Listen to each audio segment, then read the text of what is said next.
hlale phasi. Uyabona la ngikhulele khona lapha ebulembu la ngikhulele khona kunamajalidi ebelungu, kunamajalidi abelungu. Nangu ugogo unenja yakhe, akasakhoni kuya esitolo, akasakhoni esitolo. Ungathi bekade ukuthi kuyawuhamba emadvolo angasakhoni umethwala. Wase-ke sofundzisa inja yakhe ukuthi ihambe iyomthengela tintfo lapha endasi kaFraser. Uyati mengameli kaFraser, iyomthengela intfo-ke lebekayenda nogogo. Bekafuna sekayithuma lenja abhale tonke tintfo kade atifuna, athathe lencwadzi ayifake emlonyeni wale bese uyigabisa lebhaskidi, yehle lenja, yehle lekaFraser iyawuthenga letintfo talogogo. Ifika nayifika kule counter bazalwane bami labakhethwa inkosi yami, yayifika nje igamelise letinyawo tangembili, ibeke lebhaskidi kule counter. Lo shopkeeper athathe lencwadzi bazalwane abuke yona kuthi ibhalwe kuthini, ayibuke athathe tintfo emashelfini atifake ebhaskidini, aphindze ayigqokise lenja, ijike lenja ayivulele ligede logogo ibile ngekhatsi. Kube injwayelo solo iyakwenda loko lenja. Kanti la eMpophoma kunetinja letingakhoni kwenta lentfo leyo, tavukelwa ngumona, tase tiyahlangana tathi hayi khona lo muntu lona lenja lena sihambe siyoyihlalela endleleni bazalwane bami labakhethwa inkosi yami.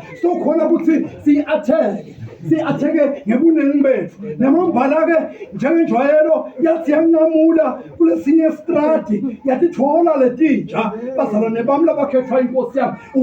Ithi-ke lendzaba tathi natifika lenja kulenja lena tafike tayibamba tayidzabula, nalena yadzabula umlente, nalena yadzabula sisu, aphume emathumbu aphumela ngaphandle, yafa lenja.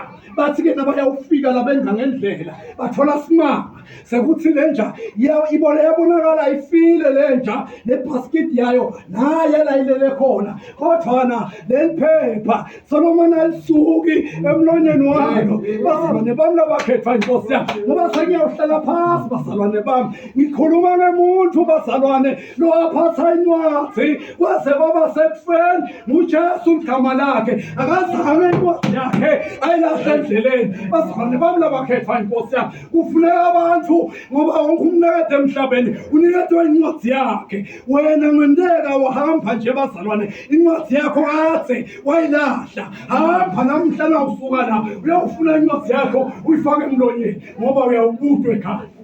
Uyawubudwa ekhaya babe etandleni zakho ngiyawubeka umoya wakho. Uyawubeka kuphi wena umoya wakho uma wenda kulamangcwaba? Uyawubeka kuphi umoya wakho?